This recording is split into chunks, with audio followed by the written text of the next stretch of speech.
2020, what a beautiful dumpster fire you were. But at least to keep us entertained in our bunkers were the many amazing games that released. Games people wanted for years and consumed our lives, like Animal Crossing New Horizon. Games people wanted for years and consumed our hate, like Last of Us 2. Guys, get this. It's gonna be so edgy. We'll have two girls having sex and smoking weed, and then right after, let's kill Joel.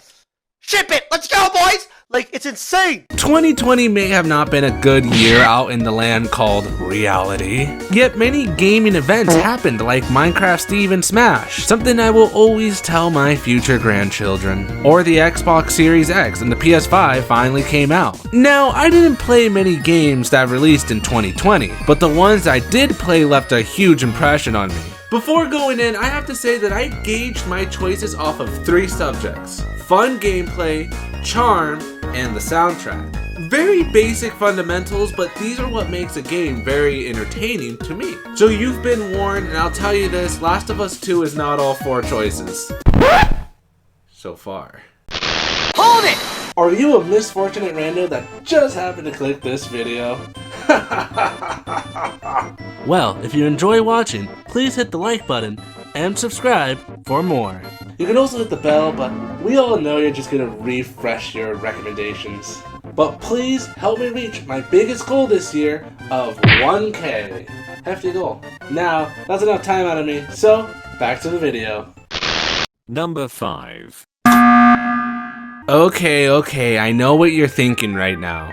Oh, sits back is saying Among Us because it's popular and he wants to look cool. And I won't deny that I'm the hippest of them all. But because it's popular, I was able to find a hidden gem that is actually freaking fun. Among Us is my number 5 pick because it's very basic in form of task-driven gameplay, and basically a game of he said, she said, yet I enjoyed playing Among Us because of my friends and randos. I bathed in being the chaotic neutral I am, and never gave 2 shits to play the game seriously. Also, the designs are freaking adorable, like my mini-me that I named Lucas, cause it totally doesn't stem from any Mother 3 references, like if I die, it just sits there in sadness and lives a lonely life with no reason to exist. Sadly, there isn't anything special to Among Us, and I wasn't going to add it. Yet when I look back at all the stupid moments I had playing it, I just couldn't deny how fun Among Us was to me and how horrible it was for my friends. Hey Lily, I have a question. Yeah. If you were an imposter, would you kill me right now? Yes. Oh, cool. Feelings are mutual. I'm just trying.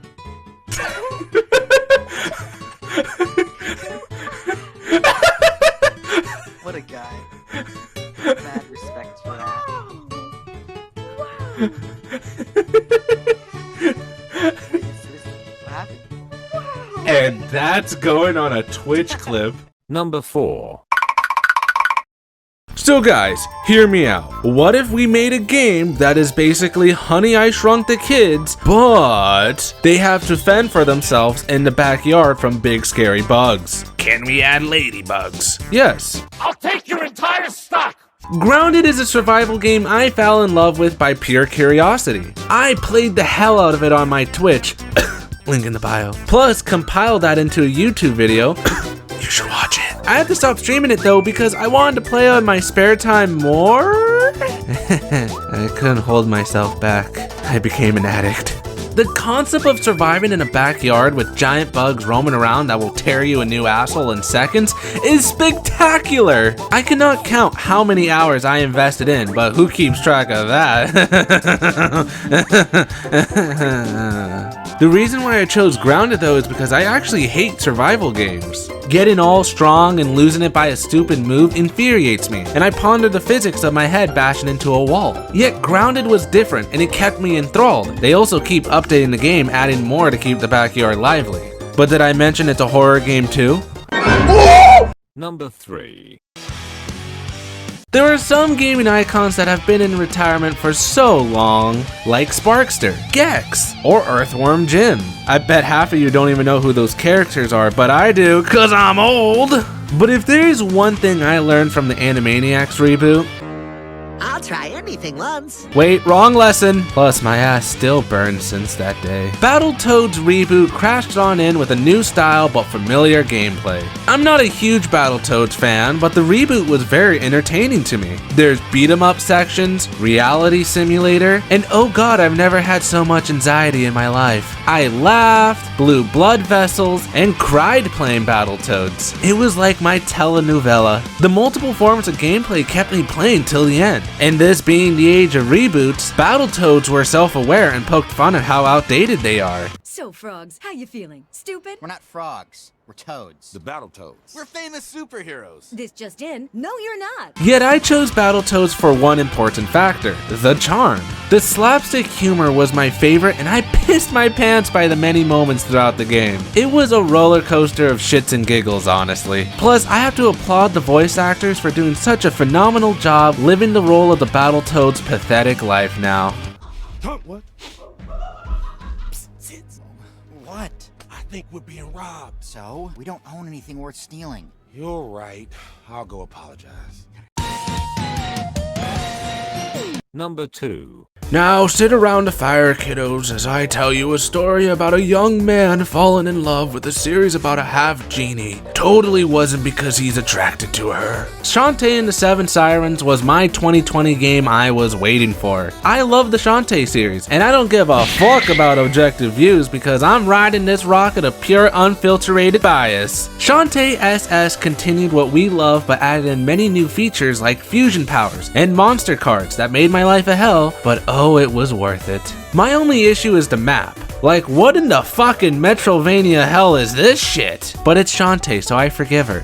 The humor is back, exploring the new island is entertaining with the many unique locales, and holy shit, the soundtrack is delish. Even though Jake Kaufman didn't compose this one, I couldn't hold back from this beautiful ear candy. And the new composers Kentaro Sakamoto, Mark Sparling, Madeline Lim, and Gavin, oh, I'm so sorry, Gavin Allen, composed music familiar to the series but with their own spin. Shantae SS was chosen for it has all three factors I look forward to. Oh my god, like the designs are so cute. Yeah, it's the same as Half Genie in game, but the new sprites are cool. Plus the new Half Genies that, yeah, WayForward said screw the lore, yet now we have new waifus to drool over. And if that didn't sell you, then this will.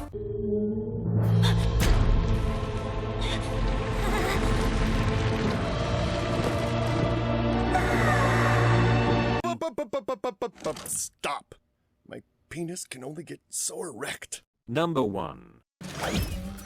It's very rare that I find a game that checks all the marks I look for. Yet this game checked the marks and oh lordy, they blew my expectations and my pants. Sackboy A Big Adventure is my #1 game of 2020. I cannot describe how much I love this game, from its addictive gameplay, gorgeous visuals, and is it possible for my ears to have an orgasm soundtrack? The platforming is simple and very reminiscent to Mario 3D World, yet Sackboy fleshes himself out by adding in so many unique features, such as the levels having a unique theme to them and establishing a gameplay style for it. Plus the occasional items like boomerangs just adds even more fun. You can customize your sack into cute costumes or horrible abominations. I call this one Oh Mon Dieu Tu Moi. Ho ho ho wee wee. Then the visual charms of everything being arts and crafts made me want to sit and enjoy the view. Like, that's a legit fucking price tag. Damn, $14.99? Yeesh. Talk about California's economy. Plus, the main villain Vex has become a favorite of mine. That if only Sumo would send me a stuffed animal or figure of him. Oh, sweet baby Jesus. The soundtrack though. The songs are a mixed bag of beans with some actual licensed music. Also, some levels are just flat out music levels where it moves to the beat. I was platforming listening to Toxic from Britney Spears and I cannot describe the amount of dopamine I felt in ages. I think the biggest flex and the reason I love Sackboy Adventure is to remix songs of licensed music. It was my favorite part of the game to realize the song it was. Another level won't hurt. Shabba-dabba-dabba-dooby-da-bop, shabba-dabba-dabba-dooby-da-bop. Oh, this is a Daft Punk remix for sure, just watch. Let me play amongst the stars. Let me sing see what spring looks like on Jupiter or Mars. Oh my god! Ah! 2020 may have been a bad year, and I won't deny I was affected by it too. Yet this was the year I finally hit 100 subs, and I was so close to my goal of 1K. I'm about 80% there, and the fact that I got to 80% because of you guys just stuns me.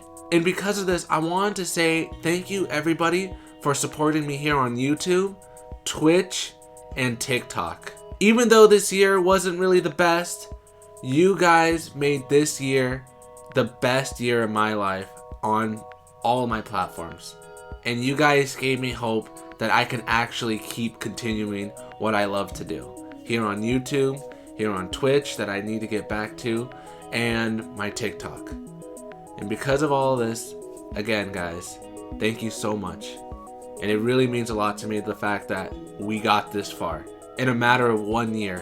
When I first started, I didn't think I'll get here, but you guys made it possible. So, I'm Sit Back Reviews, and happy 2021 people. I'll see you guys in the next review.